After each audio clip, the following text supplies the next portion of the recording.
She a CEO. Yeah. Talk sweet, but she run the show. She a CEO. She a CEO. Welcome to CEO, Elevate and Execute. I'm Coach Honeybee, and today we have our Man of the Month. His name is Coach Josh Danson. He's a great guy, and we're here to hear all about his journey and what he has to offer. Josh, welcome. Thank you very much. It's an honor to be invited onto your show and be your quote-unquote man of the month. We'll see. All right, Josh, you are the Man of the Month, here for all of the CEOs to come in and listen to what you have to say. Sure. So tell us a little bit about you and what you do. Okay.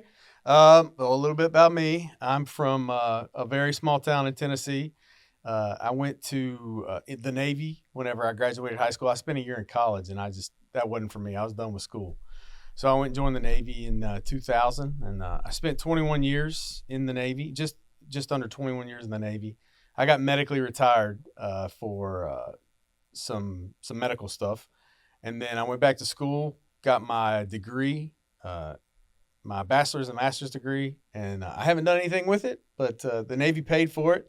So I started my own company last year where I help coach and developed a leadership program for corporate businesses, small business owners, people that want to elevate their leadership abilities or find deficiencies in their leadership that really want to take their companies to the next level. So. Okay. You have a pretty, what do they call it? Colorful background. Yeah, I've done one or two things. All right. So, let's start with your military background. Right. Tell us how that happened. You said that you were in the military for 21 years. Yeah. That's a lifetime. Yeah. Tell us. So I didn't want to live in Tennessee anymore.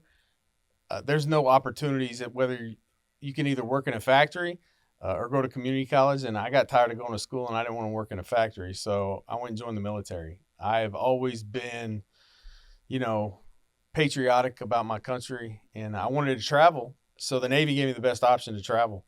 So I went and joined the Navy, and I seen some pretty cool things throughout my Navy career. I got to do some pretty cool stuff. My primary job in the Navy was ballistic missile defense, but where I learned a lot about leadership was moving up through the ranks. I started at the bottom at E1 and moved all the way up to Chief Warrant Officer when I retired. So I learned a lot of things about how to be a bad leader and how to be a good leader, and I didn't want to be a bad leader. So. Oh, okay. So the military prepared you for the rest of your life. Yeah. So you retired from there, and now you're starting a new path, new journey. That's right. I am starting a new path. I've found that after 21 years of having many bosses, I didn't want to have any more bosses, so I wanted to be my own. I can't blame anybody but myself for my own journey. So I started the leadership program and company to teach people what I learned through the military. There's one thing that the military does do really well, and it's procedures and its policies and its leadership. So the person that taught me got taught by the person above him and the person above him and the person above him. It's servant leadership, right? So I wanted to impart things that I learned from my teacher, whether they be good or bad. The bad things I didn't want to repeat. The good things I wanted to keep in my toolbox and teach the people that were going to replace me. I wanted to train the person that was going to take my place. I told my guys, I said, I'm here to teach you to take my place. That's a great way to think about it. And I think that the best leaders in the world do that. They teach people to take their place because it's all about progressing. It's all about building that next person up. It's the true definition, I think, of servant leadership. Okay, and tell us a little bit about the business aspect. So you've been in the military, Mm-hmm. You're retired military. Now you're starting this new path. You said that you have 2 degrees and you weren't using either. No. So tell us a little bit about what field your degrees are in and Sure. how they relate to what your new journey is going to be. So I got my bachelor's degree in exercise science. When I went and talked to the advisor, they said, "What do you like to do?" I said, "I like to go to the gym." And they said, "What if you could get your degree and go into the gym?" I said, "What are you talking about?" And they did. It's absolutely true. So you can get your degree in exercise science or kinesiology, where they teach you all the proper movements, all the proper stretching, all the proper warm up techniques. And it really interested me. So it seemed to be a pretty easy degree because it was something that really heightened my interest. And then I went and got my master's degree in finance because numbers interest me. And I want to Okay. be able to take that knowledge and transfer it to, generational wealth for my family. That's where it's at, generational wealth. Tell us about the business. So the business, like I said, I started it last year. There's a couple things that I've developed. I wrote a book. It's called Alpha Ascend, a path to true or path to authentic masculinity. So it's about real masculinity, not toxic masculinity. It's about what real alphas really exude.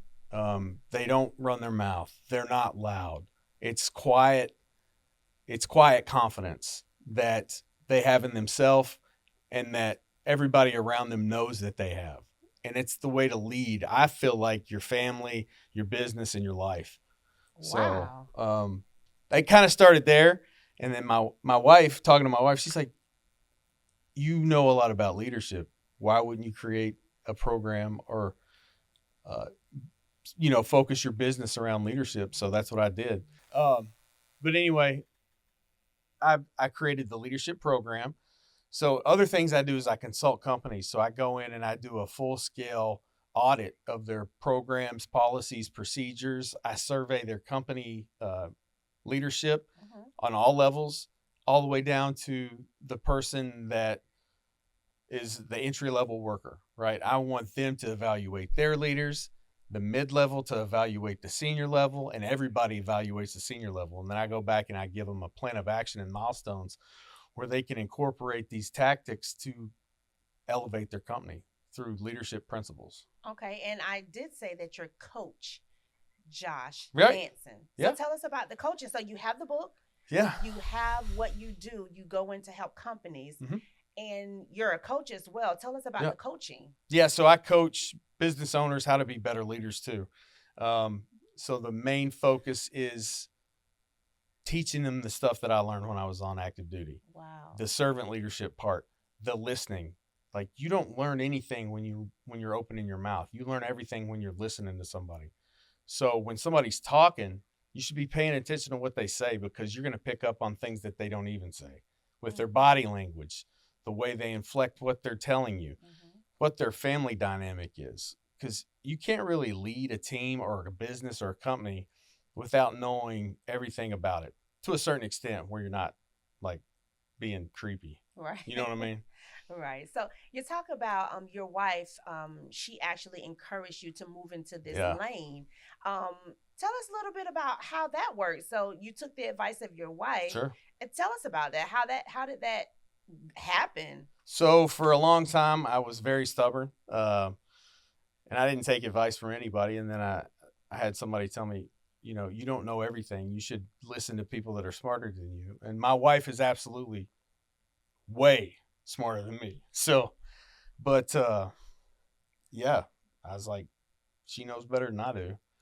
She said, listen to what I'm telling you. Listen to the people around you. You know what you're talking about.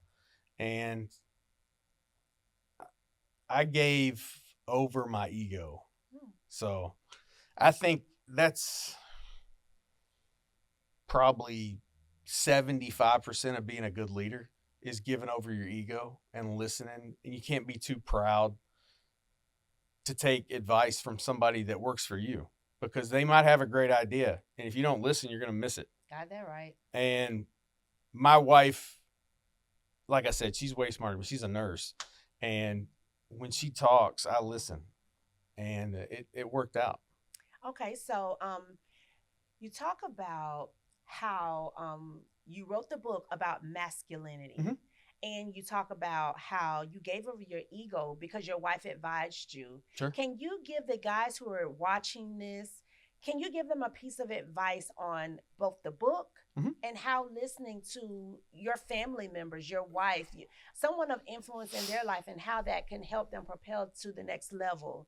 So, do you have any advice that you can actually give? Maybe a word of encouragement or Sure. something solid that they can take with them to say, like, it worked for this guy. It could work for me. So I think there's a couple things that I take away from what I wrote. Don't ever be a victim of your circumstance. If you want to make excuses, that's not alpha type behavior. That's not masculinity. Masculinity is taking ownership for anything that you do that's a mistake and giving credit to where credit's due. Be silent whenever you do something good, and go fix something when you do something bad. It doesn't have the loudest person in the room is always the weakest person in the room. Wow, that's good advice. And if somebody's screaming, look at me, they got some skeletons in their closet, I guarantee it. And what was your other question? I'm sorry, I forgot. The other one was just about how you said that you gave over your ego because Right. your wife was giving you advice, and you battled with it for a while, and then finally you said, you know what, I'm just gonna let go and listen to her. And can you give the viewers a piece of advice on what made your mind shift? Sure. What caused you to say, you know what, I'm gonna listen. I give up, and I'll listen. So part of my struggle was I got medically retired for some mental health stuff, and I started really reading through a bunch of books about self-help, leadership. And one thing that really stuck out to me was always be the dumbest person in the room, because you're only going to learn from the 5 people or 10 people around you that are smarter than you, to elevate yourself. And then when you elevate yourself, put yourself in the next room where you're not the smartest. Elevate. So you have to take your ego out of the picture whenever you want to be better. It's all about removing yourself to elevate yourself. And that's what we are. We're CEOs, and we're ready to elevate. Yeah. Okay, so I'm right now in this moment, I'm going to ask you a couple questions, and they're fast questions, and I want you to just answer. Just whatever comes to your mind first. Sure. All right. Real quick. Go ahead, take a drink. I'm getting all dried up. I almost cried when you asked me that wife question. Really? Yeah. Well, that's I think a part of that is sometimes we as women, we don't realize how impactful we can be to our spouses. Yeah. And having a mindset of you want your spouse to be good as well. So you said that she's smarter than you. Yeah. Obviously, she thinks that you have what it takes because she's letting you know how she feels about what she sees in you. And that's very important as a CEO to recognize other people's greatness. Sure. That's really that's where we want to go. We want to make sure that we're always teaching. We're always pushing and motivating others to be great. So hats off to your wife. Hats off to her. I've never met anybody that supported me like she has. And it was really, because this is my second marriage. I didn't know how to take it when she was like, I support what you do. And she really meant it. There was like no hidden agenda. I was like, I don't know how to take this. So it frightened me. Right. And I had like a reflex to not listen until I was like, no, stupid. She knows what she's talking about. She really does support you. So when she says it, have confidence in what she tells you. Yeah. Elevation is not just for us. It is for the people who we love, who we are dealing with every day, and who we just want to see better for. So like I said, hats off to your wife. Yeah. She's my favorite person, so that's good. That's good. All right, man. You hear that? All right. Take and some listen advice from this guy. and listen. They do know more than you. So shut up and listen sometimes. Right. All right. So we're going to do the fast round. Okay. And I'm going to ask you a couple questions, and you tell me what you think. Sure. And don't think long. Just tell me. Okay. All right. So suit or jumpsuit? Suit. All right. So sneakers or hard bottoms? Depends on the situation. I'm wearing sneakers right now, but I wore hard bottoms yesterday. Okay. I'm gonna go mixed. Okay, so you kind of in between. Yeah. All right. So baseball cap or cowboy hat? Baseball cap. My dad rocked the cowboy hat. I can't do it. My head's too round. All right. So we're gonna say watch or cell phone? Watch. All right. All right.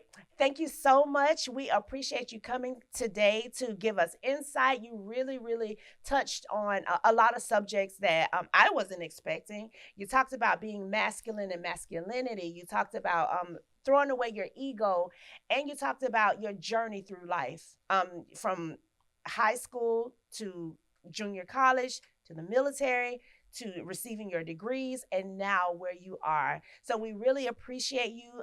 You are the man of the month, and we thank you so much for coming in and talking to us today. Yeah, it was a blessing. I appreciate the invite. You're welcome. All right, CEOs, thank you for tuning in, and we'll see you next time. She a CEO. Yeah. Talk sweet, but she run the show. She a CEO.